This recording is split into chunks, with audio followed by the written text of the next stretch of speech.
반갑습니다. 저는 Nothing Phone 2 Pro가 있는데 오늘 이 기기 설정 과정을 어떻게 하는지 보여드릴게요.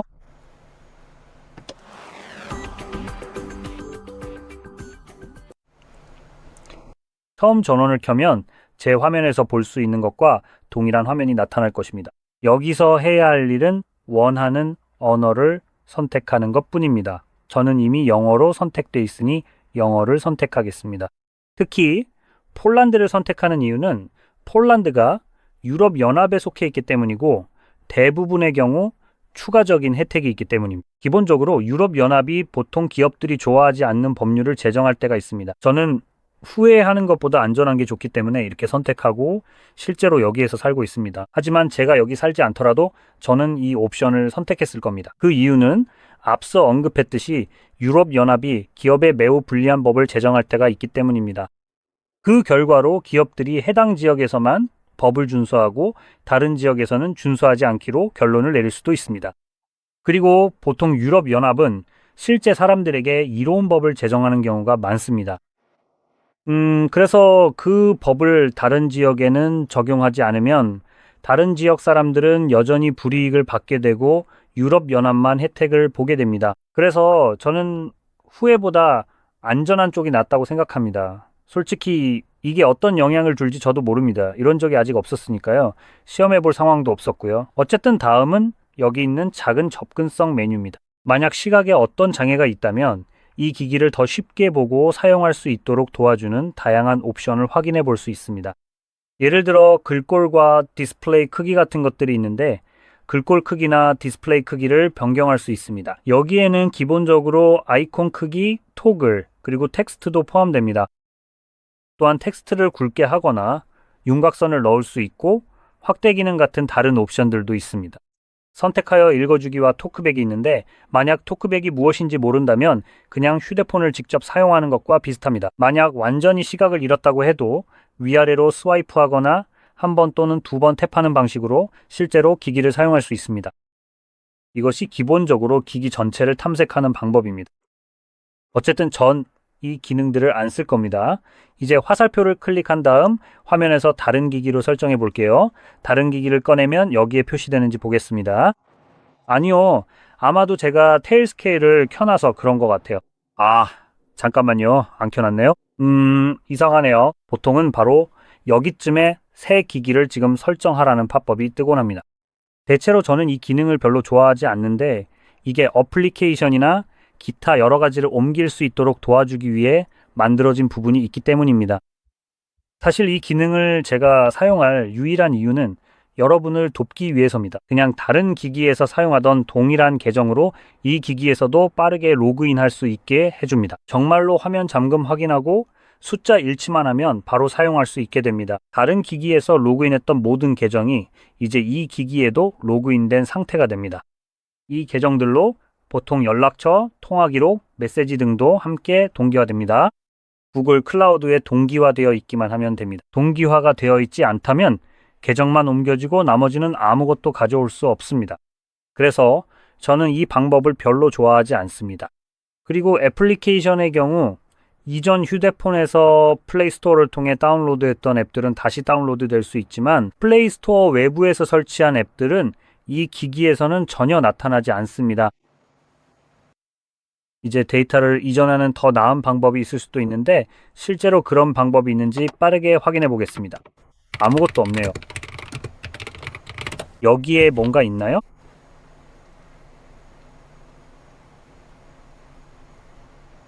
아니요. 실제로 클론폰 애플리케이션 같은 건 없는 것 같습니다. 이 부분은 조금 아쉽네요. 그래서 아마 구글을 활용하거나 수동으로 해야 할 것 같습니다. 이전 기기에서 모든 데이터를 SD카드나 컴퓨터로 옮기는 방식으로 말이죠. 그리고 나서 컴퓨터에서 다시 이쪽으로 옮기면 됩니다. 어쨌든 이제 넘어가 보죠. 이제 와이파이에 연결하는 옵션이 있는데 원하시면은 그렇게 하셔도 되고 네트워크에 연결하고 싶지 않으시면 오프라인으로 설정하셔도 됩니다. 이건 완전히 이해할 수 있는 부분이고 저도 그렇게 할 예정입니다. 실수로 눌러서 다시 돌아가야겠네요. 건너뛰기를 클릭하세요. 방금 뭔가 머리카락 같은 걸 잡으려고 했어요. 어쨌든 이제 모바일 네트워크 연결 단계입니다. 이 페이지에서는 지금 심카드를 삽입할 수 있습니다. 원하시면 이 단계도 건너뛸 수 있습니다. 또는 원하신다면 ESIM을 사용할 수도 있는데 ESIM을 사용하려고 하면 아마 저에게 다시 로그인하라고 할 것 같아요. 모바일 네트워크 아니면 죄송합니다.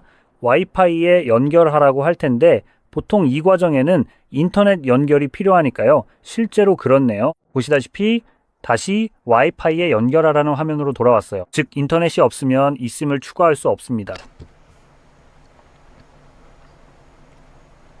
다음 단계는 날짜와 시간 설정입니다. 이 화면은 모바일 네트워크나 와이파이 등 어떤 인터넷에도 연결하지 않았을 때만 나타납니다. 만약 연결했다면 이 페이지는 그냥 건너뛰게 됩니다. 저처럼 아무 네트워크에도 연결하지 않았다면 기기에 네트워크 연결이 없기 때문에 이 화면이 나오는 거예요. 서버에 확인하기 위해서입니다. 뭐지? 지금 실제 시간을 맞추려고 하는데 가끔은 제대로 맞지만 이번에는 그렇지 않았어요. 보니까 실제 시간보다 약 20분 정도 빠른 것 같아요. 그리고 실제로는 며칠, 아니 몇 달이나 날짜가 틀려 있네요. 어쨌든 저는 그냥 계속 진행할게요. 어차피 나중에 네트워크에 연결하면 이 부분은 바로 잡힐 거예요. 이제 핀을 설정했습니다. 기본적으로는 4에서 6자리 숫자 핀을 선택하게 되어 있습니다. 하지만 원한다면 패턴이나 비밀번호로도 선택할 수 있습니다. 또는 원한다면 아예 기기 보호를 건너뛸 수도 있습니다. 하지만 저는 이 방법을 추천하지 않습니다. 보통 휴대폰에는 개인정보가 저장되어 있기 때문입니다. 만약 불행하게도 기기를 잃어버리게 된다면 그래도 어느 정도 보호가 되어 있는 것이 훨씬 좋을 것입니다. 그래서 누가 이 기기를 주어도 아무렇게나 기기와 그 안의 모든 것을 사용할 수 없습니다. 그리고 첫 번째 이유는 프라이버시와 관련이 있습니다. 당연히 사진 같은 것들은 다른 사람들이 그냥 들여다보는 걸 원하지 않을 겁니다. 그리고 두 번째, 어쩌면 더 중요한 점은 구글 계정과 화면 잠금이 설정되어 있을 때입니다. 그리고 기기를 잃어버렸을 때 말이죠. 그리고 어떤 불쌍한 인간 말종이 그 기기를 돌려주려고 하지 않고 그냥 자기 것으로 하려고 한다면요. 잠금 비밀번호를 모르면 기기를 초기화해야 합니다. 내부 데이터에 접근할 수 없으니 결국 잠금 화면에 갇히게 되죠. 후기화를 하면은 보통 이걸 우회할 수 있을 거라고 생각하겠죠? 하지만 그 다음에 설정 화면으로 넘어가게 됩니다. 그리고 만약 구글 계정과 화면 잠금이 설정되어 있었다면 기기는 이렇게 말하죠. 아니, 잠깐만요. 진정하세요, 친구. 계속 진행해서 설정을 마치려면 화면 잠금이나 구글 계정 중 하나로 인증을 해야 합니다. 둘 중 하나라도 인증하지 못하면 설정 화면에서 꼼짝 못하게 되는 거죠. 그렇죠? 그래서 최소한 그런 마음의 평화를 가질 수 있다는 점에서 당신에게는 이득이죠. 만약 당신이 기기를 잃어버렸고 누군가 그걸 자기 것으로 하려고 한다면 말이에요. 그 사람은 결국 휴대폰 대신 멋진 벽돌을 갖게 되는 셈이죠. 자, 이제 이 부분은 건너뛰겠습니다. 제가 하는 대로 하지 말고 제가 말하는 대로 하세요. 이건 업무용 폰이라 제가 직접 사용할 게 아니기 때문에 보호하지 않는 겁니다. 다음은 구글 서비스입니다. 이 부분에 대해서는 아주 비판적으로 이야기할 겁니다. 그래서 이런 것에 전혀 관심이 없다면 얼마든지 몇 분 정도 건너뛰셔도 됩니다. 하지만 만약 당신이 개인정보 보호나 그런 것들에 신경을 쓴다면요. 이 부분을 빠르게 짚고 넘어가서 우리가 여기서 뭘 다루고 있는지 간단히 알려드리고 싶어요. 먼저 위치 정보와 스캔 허용부터 시작하겠습니다. 이 두 가지는 동시에 꺼지거든요. 위치 정보의 경우 위치 권한이 있는 앱과 서비스가 기기를 사용할 수 있도록 허용하는 옵션이 있습니다. 위치 정확도는 와이파이 액세스 포인트, 이동통신 기지국, GPS와 같은 무선 신호에 대한 정보와 기기 센서 데이터를 함께 사용합니다. 그리고 기타 등등 어쨌든 이건 기본적으로 당신에게 만약 이걸 끄면 어떻게 된다는 걸 알려주는 거예요. 심지어 위치 서비스를 허용한 앱들조차도 이제는 위치 정보를 얻을 수 없어야 합니다. 없어야 한다가 정확한 표현이죠. 왜냐하면 저크버그 같은 정말로 소름 끼치는 인간들이 존재한다는 사실을 감안하면 말이죠. 그들은 이런 토글에 신경 쓰지 않고 프라이버시에도 관심 없으며 당신이 그들에게 요구하는 것 따위는 전혀 신경 쓰지 않습니다. 그들은 자기들이 원하는 대로 뭐든지 할 것이고 그들이 원하는 것은 최대한 많은 돈을 버는 것입니다. 그리고 그들에게 돈을 가져다 주는 것은 바로 당신의 데이터입니다. 그래서 이 설정은 그들에게 그냥 무시할 만한 제안일 뿐입니다. 입증된 사실입니다. 그렇지 않았다면 저커버그가 권리침해 혐의로 집단 소송을 당하지 않았겠죠? 그러니 꼭 기억하세요.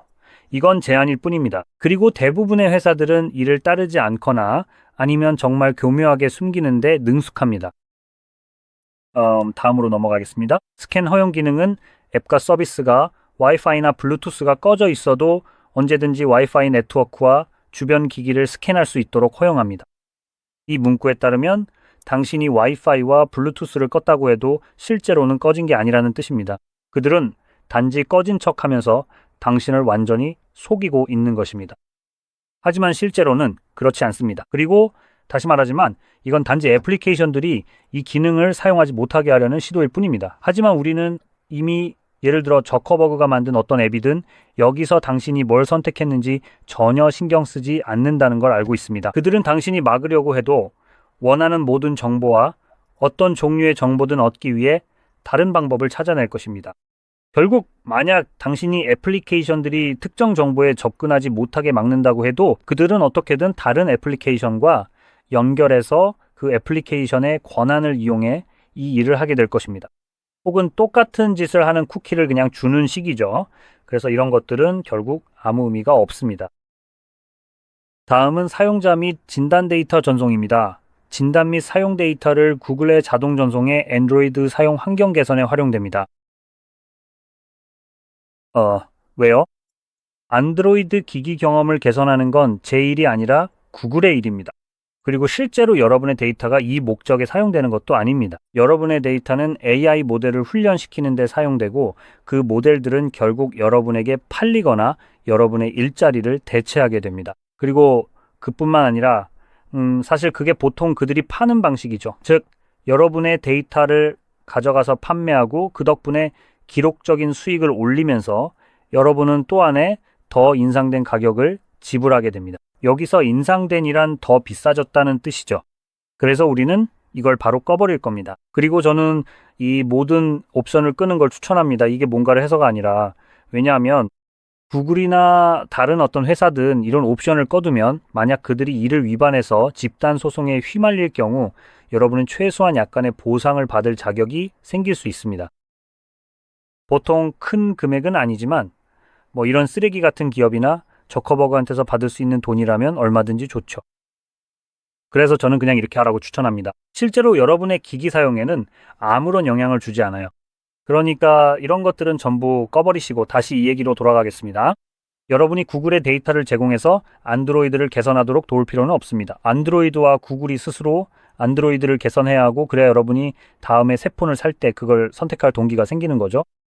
그리고 만약 지금 구글이 이상한 짓을 해서 실망했다면 여러분은 아이폰으로 갈 겁니다. 그러니 이런 정보는 굳이 공유할 필요 없고 실제로 여러분에게 이득이 되는 것도 아닙니다. 그리고 구글은 이 데이터를 사용해서 여러분의 기기를 개선하지도 않습니다. 구글은 사용자가 안드로이드에 추가한 아이디어를 훔쳐 자사기기에 적용할 뿐입니다. 개발자에게 보상도 없죠. 결국 여러분의 데이터는 구글의 수익 수단일 뿐입니다. 이제 업데이트와 앱 설치에 대해 말해보죠. 그리고 이건 상상할 수 있는 가장 끔찍한 쓰레기입니다. 자, 겉으로 보기에는 이건 일종의 협박과도 같습니다. 동의하지 않으면 기기를 제대로 사용할 수 없다고 말하는 거죠. 헛소리입니다. 그리고 여기서 말하는 건 계속 진행하면 이 기기에 대해 동의한다는 겁니다. 메일하는 건 할 수도 있고 안 할 수도 있다는 뜻이죠. 멋지네요. 구글에서 업데이트와 앱을 자동으로 다운로드하고 설치할 수도 있다는 겁니다. 다시 말하지만 이건 좀 애매하게 말하는 거예요. 할 수도 있고 안 할 수도 있고 누가 알겠어. 이런 식이죠. 알다시피 확실히 말할 수 있는데 이건 분명히 그렇게 작동합니다. 할 수도 있다가 아니라 한다가 맞아요. 확실하게요. 그리고 전반적으로 계속 진행하려면 이 조건에 동의해야만 하게 강요하는 겁니다. 동의하고 싶지 않으면요. 어쩔 수 없어요. 기기를 사용할 수 없게 됩니다. 그리고 이 부분은 업데이트에 대해 가장 무해하고 가장 설명이 부족한 방식으로 그냥 슬쩍 넘어가고 있어요. 실제로 이게 대부분 의미하는 것은 OTA 무선 업데이트 서비스일 겁니다. 제가 방금 한 말이나 그게 뭔지 전혀 모르겠다면요. 그건 의도된 거예요. 그건 실제로 거기서 백그라운드에서 실행되고 있습니다. 직접 찾아봐도 아무것도 못 찾을 거예요. 네, 그건 백그라운드에서 실행되고 있습니다. 구글이 원할 때마다 여러분의 기기에 밀어넣고 싶은 온갖 쓸데없는 것들로 휴대폰을 업데이트하고 있죠. 일어난 줄도 모를 겁니다.